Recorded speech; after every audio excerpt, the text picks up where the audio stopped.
Hello, I am Shivi Saxena, TGT from Gyandeep senior secondary public school. Students, आपको पता है हमारा चैप्टर नंबर 5 हिस्ट्री का आर्किटेक्चर एज पावर ये रनिंग में है। इसकी एक्सप्लेनेशन कंटिन्यूस चल रही है।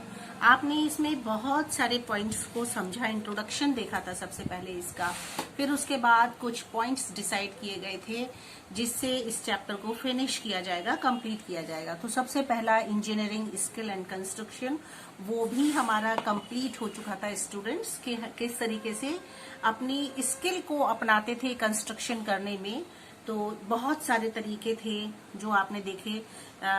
जो पहले वाले तरीके से ज्यादा बेटर हुआ करते थे तो उसको उन्होंने अपनाया, 2 टाइप्स में डिवाइड किया उसको, ये भी आपने समझा था।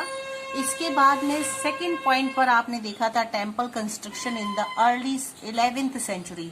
11th सेंचुरी टाइम पीरियड में टेम्पल किस तरीके से कंस्ट्रक्शन होता था, उनका क्या करते थे वो, और क्यों टेम्पल्स इतने बनाए जाते थे, ये भी एक पॉइंट था। तो आपने ये भी इसमें देखा था, बहुत सारी चीजें समझी थी, जानी थी, और टेम्पल किस तरीके से बनवाए जाते थे ये भी आपने इसमें देखा था। ठीक है, इसके बाद हम लोगों ने थर्ड पॉइंट लिया था बिल्डिंग टेम्पल्स, मॉस्क्यूज एंड टैंक्स। ठीक है, कि बिल्डिंग जो थी टेम्पल्स के रूप में, मॉस्क्यूज के रूप में, टैंक के रूप में क्यों बनवाते थे और कैसे बनवाते थे, क्या तरीका होता था कंस्ट्रक्टिंग का उनका, और उसके पीछे क्या वजह रहती थी, टेम्पल में किस चीज को इम्पोर्टेंस दी जाती थी, किसे सबसे ऊपर रखा जाता था, उसके बाद और पॉइंट्स को रखा जाता था। तो ये क्या सब कुछ था। फिर न्यू डायनेस्टी आई इसी पॉइंट में, थर्ड में, वो भी आपने देखी न्यू डायनेस्टी क्या था, ये भी आप समझ चुके थे बहुत अच्छे से, है ना। इसमें कौन कौन सी चीजें थी। फिर इसके बाद बच्चों आपने ये भी देखा था कि वाटर को वेरियस सोर्सेज से उन्होंने अपने जनता तक पहुंचाने की कोशिश की, जिससे कि वो और ज्यादा पब्लिसिटी गेन कर सकें। और वाटर की सोर्सेज बहुत जरूरी होती है, तो उन्होंने कंस्ट्रक्ट करवाए ऐसे तरीके जिससे कि वाटर की पूरी तरह से अवेलेबिलिटी लोगों को हो सके, कोई भी प्रॉब्लम ना आ सके। तो उन्होंने टैंक्स बनवाए बहुत सारे, और वो भी उसमें मॉस्क्यू में या फिर टेम्पल्स के अंदर बनवाए, जिससे कि लोगों को और भी परेशानी का सामना न करना पड़ सके। तो बच्चों यहाँ तक हम पढ़ चुके थे। आज हमारा नया टॉपिक स्टार्ट हो रहा है, वो है व्हाई वर टेम्पल्स टारगेटेड। ठीक है, ये है आपका 4th पॉइंट, और इसमें आपको ये बताया जा रहा है कि आखिर ऐसी क्या वजह थी कि टेम्पल्स पर टारगेट किया जाता था, मतलब हमले किए जाते थे, ये वजह क्या थी इसकी। तो देखते हैं क्या कारण निकल के आता है इससे। सबसे पहले टेम्पल्स जानते हैं, demonstrate their devotion to God and their power and wealth. ये आप शुरू से देख रहे हो कि वो जो उनका डिवोशन होता था, पूरी तरह से समर्पण होता था गॉड के ऊपर, वो डेमोन्स्ट्रेट कराता था उनकी पावर से और वेल्थ से, मतलब उनकी कितने शक्तिशाली रूलर है वो, और कितनी उसकी शानो शौकत है, वेल्थ कितनी है, ये सारी चीजें उनका डेमोन्स्ट्रेट कराया जाता था।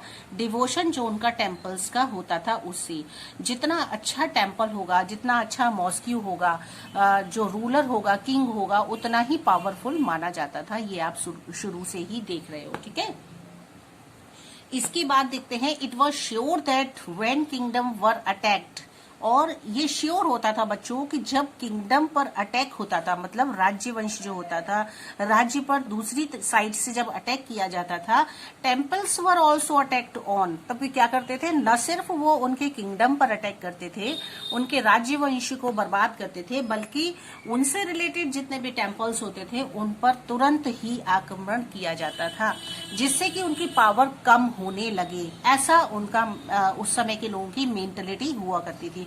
तो जो भी आता था युद्ध करने के लिए और लड़ाई करने के लिए, तो अटैक करता था टेम्पल्स पर। अब जब टेम्पल्स पर अटैक करेगा, और जो कि उस समय की पावर हुआ करती थी, वेल्थ हुआ करती थी, तो स्टूडेंट्स नेचुरली पावर और वेल्थ कम होने वाली ही थी। तो इस तरीके से वो सबसे पहले अटैक करते थे उनकी वेल्थ पर, उनकी पावर पर, उनके डिवोशन पर, जो कि उनका उससे दिखाई देता था। तो वो सबसे पहले किंगडम पर अटैक करते थे और उस किंगडम के बाद फिर वो टेम्पल्स पर भी साथ ही साथ अटैक कर दिया करते थे। For example in 9th century में स्टूडेंट्स पांडे किंग था, एक पांडे किंग था जिसका नाम था श्रीमारा श्रीवल्लभा, ठीक है, इन्वेडेड श्रीलंका। इन्होंने क्या किया था, श्रीलंका पर अटैक किया एंड डिफीटेड द किंग सेना फर्स्ट।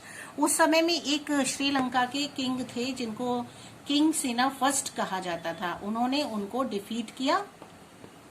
श्रीलंका जो हमारे इंडिया के सबसे निचले वाले पार्ट से के किनारे से है, साइड से है ना। और लास्ट में जब इंडिया का मैप देखोगे तो उसमें लास्ट में सबसे नीचे वाले पार्ट में आपको दिखाई देगा कि वहां हमारा पांड्या डायनेस्टी हुआ करता था, ठीक है। उस समय में जो पांड्या डायनेस्टी था वो सबसे नीचे वाले पार्ट में दिखाई देता है और उससे रिलेटेड उसके बिल्कुल पास में ही आपका श्रीलंका है, ठीक है।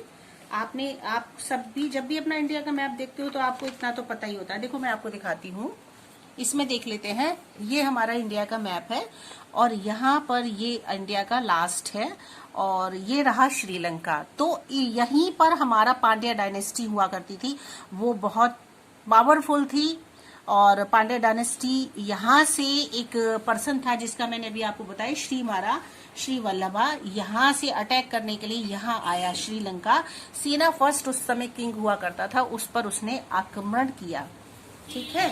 अब उसके बाद उसने क्या किया, आक्रमण करने के बाद में, अटैक करने के बाद में उसने डिफीट किया, उसको हरा दिया।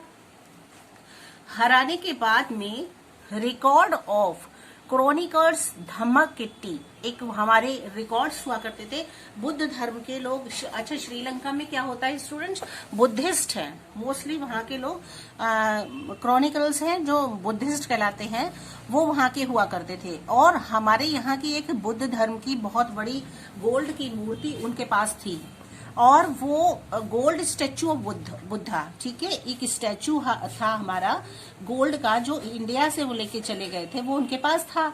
तो इसने हरा करके इसको, जो बुद्धा की गोल्ड स्टैचू थी, उसको ले लिया और लेने के बाद में फिर क्या किया, इन्वेजन ऑन मदुरई बाय सेना सेकंड। और सेना सेकंड के मदुरई, जो मदुरई जगह थी, वहां पर उसने उनको सिंघाल से रूलर थे उनसे लेकर के वो आया, ठीक है। उसके बाद में जब उसने अपनी मूर्ति को ले लिया, फिर उसको लाकर के उसने king Rajendra first build a Shiva temple. उसके बाद फिर एक और एग्जाम्पल देखने को मिलता है, जब वो इन्वेजन करा और मदुरई पर उसने किया इन्वेजन, उसके बाद वहां पर दूसरा रूलर था जो सेना सेकंड के नाम से श्रीलंका में जाना जाता था और उसने अपनी मूर्ति को लेकर के वो वापस आ गया, ठीक है, जो गोल्ड का स्टैचू था उसको। उसके बाद सेकंड एग्जांपल देखिए, king Rajendra first built a Shiva temple. King Rajendra first हुआ करते थे, उन्होंने शिवा टेम्पल बनवाया था in his capital in early 11th century, ठीक है, अपनी कैपिटल थी उनकी, उसमें उन्होंने 11th सेंचुरी में उन्होंने शिव भगवान का एक टेम्पल बनवाया था और उसमें लाकर के उन्होंने जो मूर्ति थी भगवान शिव की, उसको उन्होंने रखा। फिर देखिए फिर क्या दिखाते हैं इसमें, he filled it with prized statue sized from defeated rulers. और वहां पर राजेंद्र जो फर्स्ट था, ये बहुत ही ज्यादा खुद हिंदू धर्म का था, लेकिन फिर भी ये अटैक करता था हिंदू टेम्पल्स पर। क्यों करता था, खुद भी हिंदू धर्म का है और अटैक जो करता था वो भी अपने टेम्पल्स पर करता था। और इसने शिव, जो राजेंद्र फर्स्ट था, उसने शिव टेम्पल बनवाया और उस टेम्पल में उसने वो सारे स्टैचू रखे जो कि उसने डिफीटेड रूलर से उसने गेन किए थे, लिए थे, उसने छीने थे उनसे, वो उसने ला करके उसमें रखे। ये बहुत ज्यादा वैसा पर्सन था, क्रूअल टाइप का था, जो अपने ही टेम्पल्स पर हिंदू होते हुए भी उस पर आक्रमण करता था। और जितने भी स्टैचू, और देखिए एक अजीब सी बात थी कि फिर वहां से ला करके जो मूर्तियां अपने ये उसमें रखता था टेम्पल में, उनकी ये पूजा करता था फिर। एंड इनकम्प्लीट लिस्ट इंक्लूडेड, इतनी बड़ी इस लिस्ट थी स्टैचूज की कि जो पूरी तरह से उसको हम गिन भी नहीं सकते थे, इनकम्प्लीट थी। ठीक है, थोड़ा सा इसमें बताया गया है कौन कौन सी थी। इस सन पेडेस्टल फ्रॉम ए चालुक्या, इसने एक सन पेडेस्टल का एक मूर्ति था, उसने चालुक्या से इसको गेन किया। गणेश स्टैचू था एक, उसने सेवरल स्टैचूज ऑफ दुर्गा और नंदी स्टैचू, उसने ये ईस्टर्न चालुक्या से इसने गेन किए थे। इस तरह गेन क्या किए, डिफीट करके टेम्पल्स पर आक्रमण करके, और वहां से ये ले आता था। फिर देखिए एन इमेज ऑफ भैरवी, उनका भी उसने एक फॉर्म ऑफ शिवा, ठीक है, जो इमेज है हमारे भैरवा की वो उन्होंने शिवा से रिलेटेड वो भी उसने वहां रखी। भैरवी फ्रॉम कलिंगा उड़ीसा, उड़ीसा से ये लेकर के आया था। फिर एक और स्टेचू लाया था, ये Kali statue from the palace of Bengal, और उसने फिर बंगाल से एक और स्टेचू लाया था जो काली देवी का था। अब देखिए इन सब चीजों को ला करके वो क्या करता था, उसने अपने एक मंदिर बनवाया था शिव भगवान का, उसमें ला करके उसने उन सबको रखा था और फिर उनको वो पूजा करता था वहां पर, है ना। अजीब सी बात, खुद भी हिंदू धर्म का था और हिंदू धर्म का होते हुए टेम्पल्स पर आक्रमण करता था, और फिर आक्रमण करने के बाद स्टेचू लेकर के वो उनकी फिर पूजा करता था। अब देखिए एक्सप्लेन अटैक ऑफ सुल्तान मोहम्मद ऑफ गजनी, अफगानिस्तान का था मोहम्मद ऑफ गजनी, ये इसने अटैक किया था सुल्तान पर, अटैक किया इसने अफगानिस्तान से आकर के, defeated king and looted the wealth and idols of the temples. फिर उसने क्या किया, जितने भी आइडल्स थे मतलब मूर्तियां थी और वेल्थ थी सुल्तान की, उसको उसने बर्बाद कर दिया था, टेम्पल्स पर आक्रमण किया था इसने। और बेटा मोहम्मद ऑफ गजनी का नाम तो सभी जानते हैं, कितना कट्टरपंथी था वो, बहुत ही ज्यादा क्रूअल था, और इसने अपने यहाँ सोमनाथ टेम्पल पर इसने अटैक किया, और एक बार दो बार तीन बार नहीं 17 टाइम्स इसने अपने सोमनाथ टेम्पल पर अटैक किया। और ऐसा माना जाता है कि इसने यहाँ से अटैक कर करके यहाँ से सोना और आभूषण ले जाके इसने अपनी एक डायनेस्टी तैयार कर ली थी। इस तरीके से हिंदुओं को बर्बाद करने की इसने टेम्पल्स को बर्बाद करने की पूरी कोशिश की थी। तो मोहम्मद ऑफ गजनी का नाम तो सभी जानते हैं, अफगानिस्तान से आया था ये इंडिया को बर्बाद करने के लिए। सोमनाथ टेम्पल उस समय बहुत पॉपुलर था, ढेरों सोना चांदी हीरा वहां पर आभूषण हीरे जवाहरात थे, जो इसने वहां से ले लेके अपनी डायनेस्टी तैयार की थी। अब देखिए बाय डेस्ट्रॉइंग टेम्पल्स, उसने टेम्पल्स को डेस्ट्रॉय करके बर्बाद करके, specially the one at Somnath, जो उसने स्पेशली सोमनाथ टेम्पल पर उसने जो he try to win credit as a great hero of Islam. वो क्यों करता था ऐसा, इसकी कोई वजह तो होगी। तो बच्चों सीधी सी बात है, कोई वजह नहीं, बस वो ये चाहता था अपने इस्लामिक धर्म में अपने आप को हीरो बन के रहे, ग्रेट बन के रहे, अपने आप को एक पॉपुलरिटी गेन करना चाहता था और दूसरों को बर्बाद करके। तो स्पेशली उसका एक ही टारगेट था कि मंदिरों को बर्बाद करके इस्लाम धर्म के मस्जिद को या फिर उस धर्म में अपने आप को बनवाना, अच्छी मस्जिद को तैयार करना और इस्लाम धर्म में अपने आप को एक पॉपुलर पर्सन, बहुत इम्पोर्टेंट, सबसे ऊपर रखना चाहता था। ये उसका टारगेट था। ठीक है, अब इतना सब कुछ पढ़ने के बाद बात बनती है कंक्लूजन की, कि बात आखिर कहाँ आकर के खत्म हुई। तो ठीक है, कंक्लूजन देखते हैं क्या बताता है हमें इसमें। In the political culture of the middle age, बात मिडिल एज की हो रही है। इसकी अगर हम राजनीतिक कल्चर को देखते हैं, पॉलिटिकल कल्चर को देखते हैं, most rulers displayed there political might and military success by attacking and looting the places of worship of defeated rulers। क्या होता था, कंक्लूजन सेम है, एक ही है सबका, चाहे वो टेम्पल्स तोड़ने वाले हों, चाहे वो रिकंस्ट्रक्ट करने वाले हों उसकी जगह मॉस्क्यू को, कुछ भी हो, तो उनका एक ही टारगेट होता था, एक ही कंक्लूजन निकल के आया कि वो जितने भी डिफीटेड रूलर्स होते थे उनको ऐसे ही छोड़ नहीं देते थे। वो उसके साथ साथ जितनी भी उनकी वेल्थ होती थी, पावर होती थी, उनके टेम्पल्स होते थे, अच्छी बनाई हुई उनके मॉस्क्यूज होते थे, उनको भी बर्बाद करना उनका टारगेट होता था। बस यही करते थे वो, और इस तरीके से पावर अपनी बढ़ाते चले जाते थे और अपने दूसरे टेम्पल्स जो थे उनको बर्बाद करने की कोशिश करते थे। आप देखोगे अपनी बुक में बच्चों, जो आर्किटेक्चर इज पावर करके जो आपका चैप्टर है जिसको कि हम पढ़ा रहे हैं, इसमें आप देखेंगे कि सोमनाथ टेम्पल को कई बार तोड़ा गया और मोहम्मद ऑफ गजनी ने तोड़ा था, और उस टेम्पल को फिर गवर्नमेंट ने कोशिश की है बार बार बनवाने की। उसको जब तोड़ा गया था तो उसको फिर भी रिकंस्ट्रक्ट करवाया गया था गवर्नमेंट ने, लेकिन फिर भी वो पहले की तरह से उसमें वो नहीं आ पाया जो इस तरीके से कि वो बना हुआ था। इसमें मैं कोशिश कर रही हूँ कि कहीं पर मुझे सोमनाथ टेम्पल का पिक्चर मिल जाए। देखते हैं, शायद इसमें दिया हो। बच्चों आप भी देखिए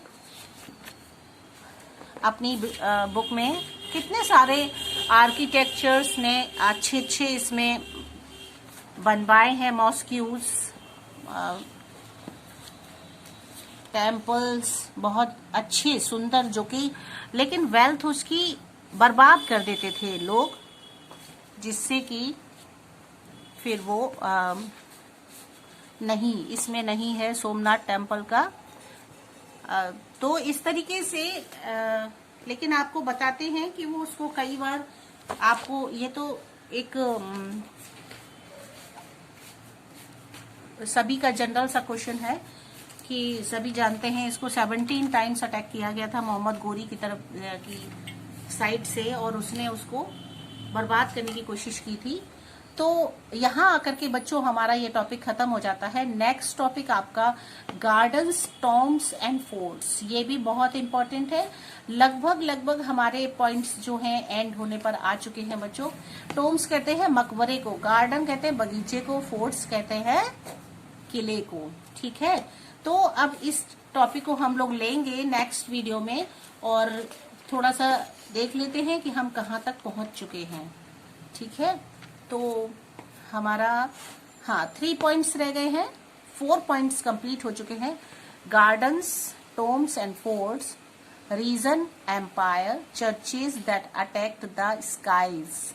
3 पॉइंट्स हैं, क्लियर करने के लिए हो जाएंगे, बहुत जल्दी क्लियर हो जाएंगे। I hope you study with enjoyful. Okay students, खेल खेल में पढ़ाई कर रहे हैं, बहुत अच्छे से आपको समझ में आ जाना चाहिए, आपको अच्छा लगना चाहिए। Okay students, now bye bye.